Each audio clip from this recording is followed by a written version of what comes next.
Judges 9. Abimelech son of Jerubbaal went to Shechem, to his mother's brothers, and spoke to them and to the entire family of his mother's father's household, saying, Speak now in the ears of all the inhabitants of Shechem. What is better for you, that 70 men rule over you, all the sons of Jerubbaal, or that one man rule over you? And remember that I am your bone and flesh. So his mother's brothers spoke all these words about him in the ears of all the inhabitants of Shechem. Their heart inclined after Abimelech, for they said, He is our kinsman. They gave him 70 pieces of silver from the temple of Baal Berith. And with them Abimelech hired boorish, impetuous men, and they followed him. He came to his father's house, to Ophrah, and murdered his brothers, the sons of Jerubbaal, 70 men at one rock. But Jotham, Jerubbaal's youngest son, was left, for he had hidden. All the inhabitants of Shechem and all of Beth Millo gathered together, and they went and crowned Abimelech as king, by the plain of the monument, which was in Shechem. They told Jotham, so he went and stood atop Mount Gerizim and raised his voice and cried out. And he said to them, Listen to me, O inhabitants of Shechem, so that God may listen to you. The trees went to anoint a king over themselves. They said to the olive tree, Reign over us. But the olive tree said to them, Shall I cause my richness to cease, whereby God and men honor themselves through me, and go to wave over the trees? Then the trees said to the fig tree, You, go and reign over us. But the fig tree said to them, Shall I cause my sweetness and my goodly produce to cease, and go to wave over the trees? Then the trees said to the grapevine, You, go and reign over us. But the grapevine said to them, Shall I give up my vintage that gladdens God and men, and go to wave over the trees? Then all the trees went to the thorn and said, You, go and reign over us. The thorn said to the trees, If with honesty do you anoint me as king over you, then come and take shelter in my shade. But if not, then may a flame come forth from the thorn and consume the cedars of Lebanon.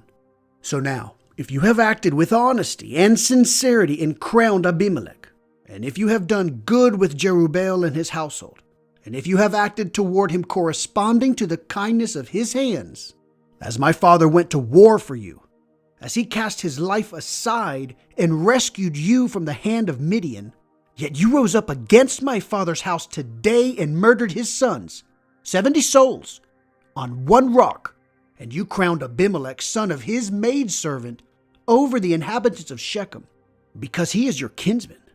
So if you have acted with honesty and sincerity toward Jerubbaal and toward his household this day, then rejoice with Abimelech, and let him also rejoice with you. But if not, may a fire go forth from Abimelech and consume the inhabitants of Shechem and Beth Millo. And may a fire go forth from the inhabitants of Shechem and Beth Millo and consume Abimelech. Then Jotham ran away. He fled and went to Beer and settled there because of Abimelech, his brother. Abimelech was master over Israel for 3 years. Then God sent a spirit of ill will between Abimelech and the inhabitants of Shechem. And the inhabitants of Shechem betrayed Abimelech, so that the violence against the 70 sons of Jerubbaal would come back upon, and their blood would be placed upon, Abimelech their brother, who murdered them, and upon the inhabitants of Shechem, who strengthened his hands to murder his brothers. The inhabitants of Shechem set up ambushes against him on the mountaintops, and they robbed anyone who had passed them on the road. And this was told to Abimelech. Gaal, the son of Ebed, came with his kinsmen, and they passed into Shechem. The inhabitants of Shechem had confidence in him. They went out to the field, harvested their vineyards, and trod their grapes, and made celebrations. They came to the temple of their God, and they ate and drank and cursed Abimelech. Gaal, son of Ebed, said, Who is Abimelech, and who is Shechem that we should serve him? Is he not the son of Jerubbaal? Is Zebul not his officer? Go, serve the people of Hamor, the father of Shechem. Why should we serve him? If only someone would give this people into my hand, then I would depose Abimelech. He said to Abimelech, Reinforce your army and come out. Zebul, the leader of the city, heard the words of Gaal, son of Ebed, and his wrath flared. He sent messengers to Abimelech stealthily, saying, "Behold, Gaal, son of Abed, and his kinsmen are arriving in Shechem. And behold, they are fortifying the city against you. So now, rise up at night, you and the people who are with you, and set an ambush in the field. It shall be in the morning, when the sun shines, you will arise early and spread out by the city. Then behold, just as he and the people with him are going out toward you, you will do to them whatever your strength permits." So Abimelech and all the people with him rose up at night and set an ambush against Shechem of 4 companies. Gaal, son of Ebed, went out and stood at the entrance of the city gate. Then Abimelech and the people with him rose up from the ambush. Gaal saw the people and said to Sebul, "Behold, people are descending from the mountaintops." Sebul said to him, "You see the shadow of the mountains as people." Gaal continued to speak and said, "Behold, people are descending from the navel of the land, and one company is coming by the plain of Meoninim." Sebul said to him, "Where then is your mouth that would say, 'Who is Abimelech that we should serve him?' Is this not the people you scorned? Go out now, if you please, and battle it." Gaal went out before the inhabitants of Shechem and battled Abimelech. Abimelech pursued him, and he fled before him. Many corpses fell up to the entrance of the gate. Abimelech settled in Arumah, and Sebul drove out Gaal and his kinsmen from living in Shechem. It happened the next day that the people went out to the field, and they told this to Abimelech. He took his people and divided them into 3 companies, and he set an ambush in the field. He watched, and behold, as the people were leaving the city, he rose up against them and struck them. Abimelech and the companies that were with him spread out and stood at the entrance of the city gate. And the other 2 companies spread out against all who were in the field and struck them. Abimelech fought against the city all that day, and he occupied the city and killed the people who were in it. He tore down the city and sowed it with salt. When all the inhabitants of the tower of Shechem heard, they came to the citadel of Beth el Berith. Abimelech was told that all the inhabitants of the tower of Shechem had gathered. So Abimelech went up to Mount Salmon, he and all the people that were with him. Abimelech took the axes in his hand and cut down a branch of the trees, lifted it, and placed it on his shoulder, and said to the people that were with him, "What you have seen me do, hurry and do as I did." Each of the people also cut down a branch, and they followed Abimelech. They placed them by the citadel, and with them set the citadel on fire. All the people of the tower of Shechem died, about 1,000 men and women. Then Abimelech went to Thebez, and encamped in Thebez and occupied it. There was a strong tower in the midst of the city, and all the men and women and inhabitants of the city fled and locked themselves in, and they climbed to the roof of the tower. Abimelech reached the tower and fought against it. He approached the tower's entrance to burn it in fire. A certain woman threw down part of an upper millstone on Abimelech's head and crushed his skull. He called quickly to the attendant who was his armor-bearer and said to him, "Draw your sword and kill me, lest they say of me, 'A woman killed him.'" His attendant stabbed him and he died. The men of Israel saw that Abimelech had died, and each man went back to his place. Thus God repaid the evil of Abimelech that he had done to his father by murdering his 70 brothers. And all the evil of the men of Shechem God brought back upon their heads, and the curse of Jotham, son of Jerubbaal, came upon them. Judges 10. After Abimelech there arose to save Israel Tola, son of Puah, son of Dodo, a man of Issachar. He dwelt in Shamir and Mount Ephraim. He judged Israel for 23 years. He died and was buried in Shamir.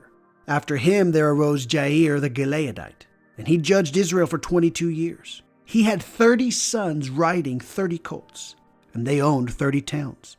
They would call them the villages of Jair until this day, which were in the land of Gilead. Jair died and was buried in Cammon.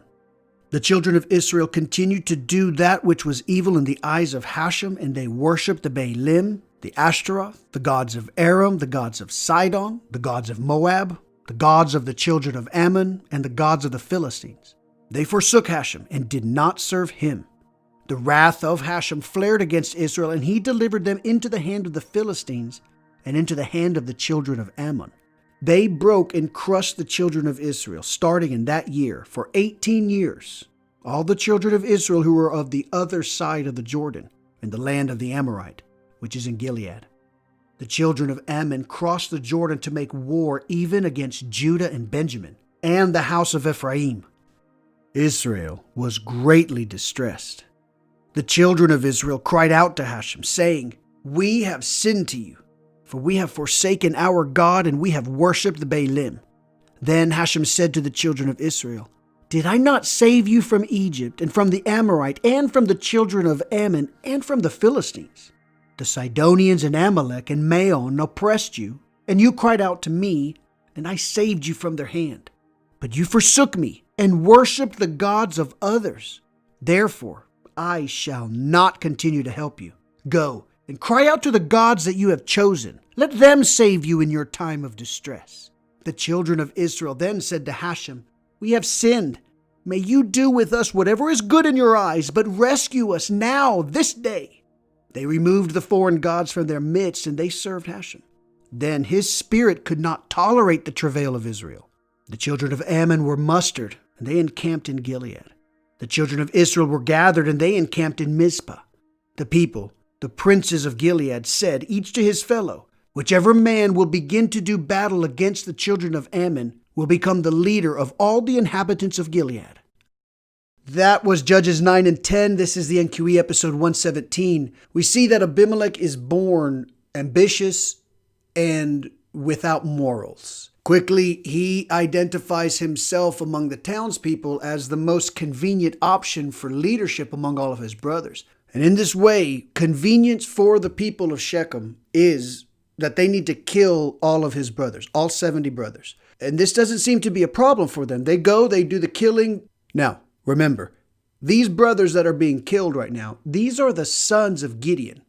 And Gideon, he just saved them from the hand of Midian. So what does it say about how Gideon is being remembered, that his sons are just sort of uniformly murdered? Currently, we put up statues of people that, hey, this is an important person. He did some cool stuff. Oh, okay. But do we go then and murder all of his sons? That seems crazy. Nevertheless, that's what Abimelech is able to get these men of Shechem to do.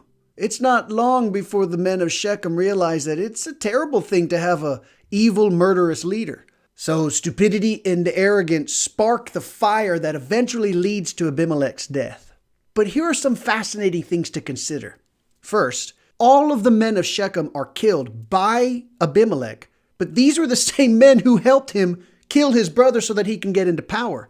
Well, the killing and the murdering and the burning down of people, that continues until this lady throws a stone over the wall and it smashes Abimelech's head, and he knows he's going to die. So he turns to his guy and he's like, "Man, you got to kill me because I can't go down having been killed by a woman."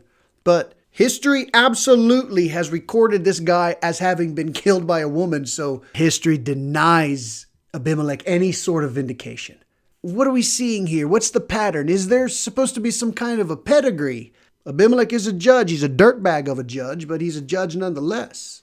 Is the morality of these judges in decline, or do we see the diversity in God's toolbox?